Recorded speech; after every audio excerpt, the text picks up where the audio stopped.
नमस्कार दोस्तों, बात है 2 मई 2011 की, जब यूएस आर्मी ने ओसामा बिन लादेन को पाकिस्तान के एबटाबाद में उसी के परिसर में घुसकर उसे मौत के घाट उतारा और उसके बाद उसकी डेड बॉडी को समुद्र की गहराई में दफना दिया। तो आज के इस वीडियो में हम जानेंगे कि आखिर ऐसे क्या कारण रहे थे जिनके कारण ओसामा को पानी में दफनाना पड़ा।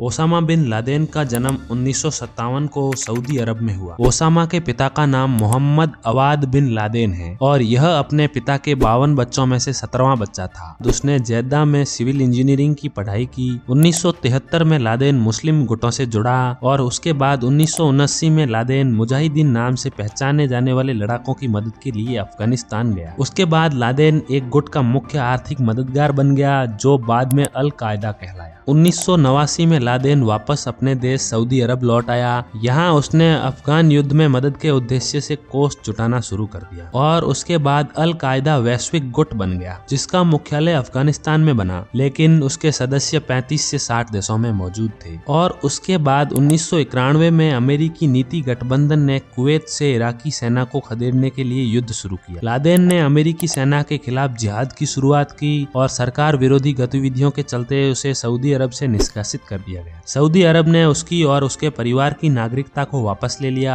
इसके बाद उसने सूडान में शरण ली। उसके बाद 1993 में वर्ल्ड ट्रेड सेंटर पर बम गिराया। इस संबंध में 6 मुस्लिम कट्टरपंथी दोषी ठहराए गए। अमेरिकी अधिकारियों के मुताबिक इनके संबंध लादेन से थे। नवंबर में रियाद में एक इमारत के सामने बम फटा। इस इमारत में अमेरिकी सैन्य परामर्शकार काम करते थे। अमेरिका के 5 और भारत के 2 नागरिक इस हमले में मारे गए और 60 से भी ज्यादा लोग घायल हुए। और उसके बाद 1995 में नैरोबी और तंजानिया के दार ए सलाम में अमेरिकी दूतावासों के बाहर बम विस्फोट करवाए जिसमें 224 लोगों की मौत हो गई। 1996 में अमेरिकी दबाव के कारण सूडान ने लादेन को निष्कासित किया। लादेन अपने 10 बच्चों और 3 बीवियों को लेकर अफगानिस्तान पहुंचा। यहाँ उसने अमेरिकी सेना के खिलाफ जिहाद की घोषणा की। 20 अगस्त 1998 को दूतावास पर हमलों के जवाब में अमेरिका ने अफगानिस्तान और सूडान में लादेन के प्रशिक्षण शिविरों पर हमले किए। कम से कम 20 लोग मारे गए, परंतु लादेन वहां मौजूद नहीं था। उसके बाद अमेरिका की एक अदालत ने दूतावासों पर बमबारी के आरोप में लादेन को दोषी ठहराया। उसके सिर पर $50 लाख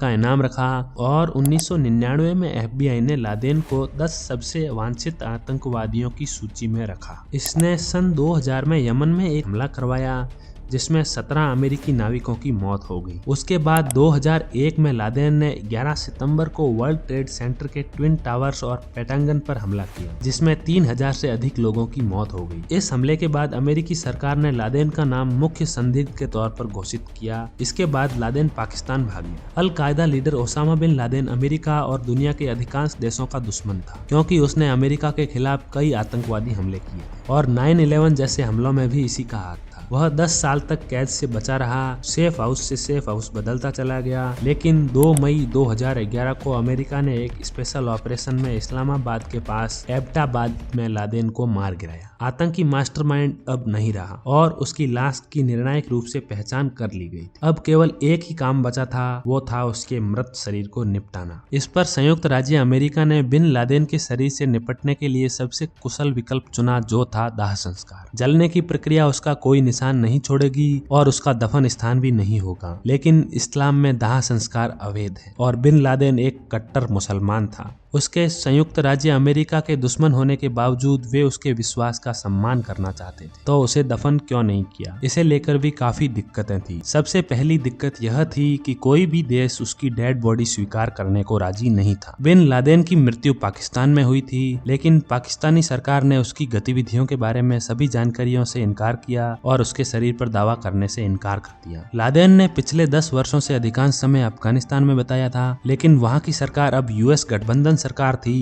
और सक्रिय रूप से बिन लादेन के समर्थकों से लड़ रही थी। उसके शव को वहां दफनाने के लिए लाने से वे आतंकवादी भड़क जाते और सरकार का काम कठिन हो जाता। इसके बाद सऊदी अरब का रुख किया गया क्योंकि लादेन का मूल देश सऊदी अरब था, लेकिन लादेन की आतंकवादी गतिविधियों के कारण यहाँ लादेन को देशद्रोही और आतंकवादी के रूप में देखा जाता था, तो स्पष्ट रूप से कोई भी उसकी डेड बॉडी को नहीं लेना चाहता था। अमेरिकी अधिकारियों का कहना है कि ओसामा बिन लादेन के शव का सम्मान किया गया और उसे समुद्र में दफना दिया। लेकिन कुछ मुसलमानों का तर्क है कि इसे जमीन पर नहीं दफनाने का कोई अच्छा कारण नहीं था। इस्लामी परंपरा में मृतकों को जल्द से जल्द दफनाने की आवश्यकता होती है जब तक कि शव परीक्षण की आवश्यकता न हो। अमेरिकी सेना ने इस आवश्यकता को बहुत गंभीरता से लिया और उसके शरीर को घंटों के भीतर दफन कर दिया। अमेरिकी विमान वाहक पोत यूएस कार्ल विंसन के डेक पर धार्मिक संस्कार किए गए। शरीर को एक सफेद चादर में लपेटा गया और एक भारी बैग में रखा गया। फिर एक सपाट बोर्ड पर रखा गया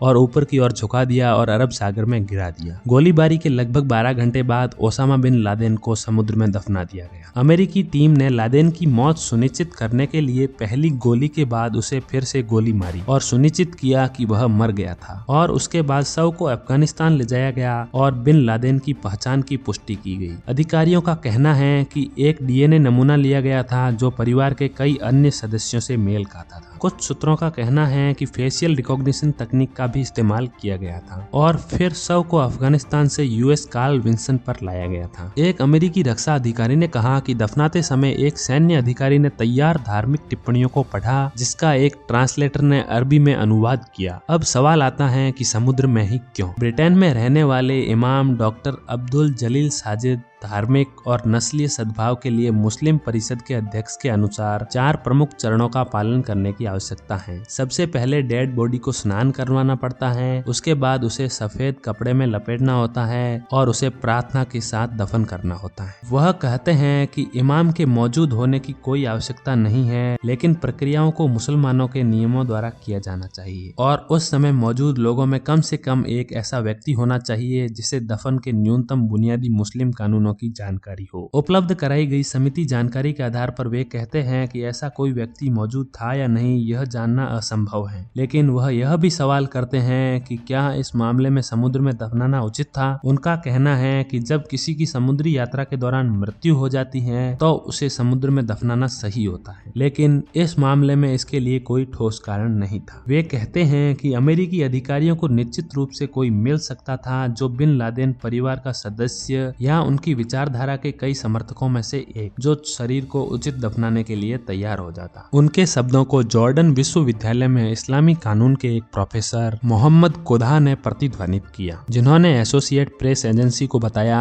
कि बिन लादेन को समुद्र में दफनाने से मना नहीं किया गया था। शरीर को प्राप्त करने और मुस्लिम दफन करने के लिए कोई नहीं था, लेकिन उन्होंने आगे कहा, यह दावा करना न तो सच है और न ही सही कि मुस्लिम दुनिया में कोई भी बिन लादेन के शरीर को प्राप्त करने के लिए तैयार नहीं था। एजेंसी ने दुबई के ग्रैंड मुफ्ती मोहम्मद अल कुबैसी के हवाले से कहा कि समुद्र में दफनाने की अनुमति केवल असाधारण परिस्थितियों में ही दी जा सकती है और कहा कि यह परिस्थिति ऐसी नहीं थी। अगर परिवार उसे नहीं चाहता तो इस्लाम में यह वास्तव में सरल है, आप कहीं भी एक कब्र खोदकर प्रार्थना के साथ उसे दफना सकते हैं। अमेरिकी अधिकारियों ने समुद्री दफन चुनने के 2 कारण बताए। पहला कि वे नहीं चाहते थे कि उनकी कब्र एक धर्म स्थल बने। दूसरा, जमीन पर संभावित दफनाने की व्यवस्था के लिए अन्य देशों के साथ बातचीत करने का समय नहीं था। CBS न्यूज के मुताबिक सऊदी अरब ने शव लेने से इनकार कर दिया। यदि सही है तो इससे पता चलता है कि एक प्रस्ताव दिया गया था और अगर सऊदी अरब ने शव को स्वीकार कर लिया होता तो एक कब्र होती जो सिद्धांत रूप में एक धर्म स्थल बन सकती थी। यदि आपको यह वीडियो अच्छा लगा और आपको इतिहास के तथ्यों, माइंड थॉट्स, इंटरेस्टिंग इंडिविजुअल्स और कंस्ट्रक्शन पर इसी तरह पूरी व्याख्या के साथ वीडियो देखने पसंद हैं तो थॉटी माइंड को सब्सक्राइब करें।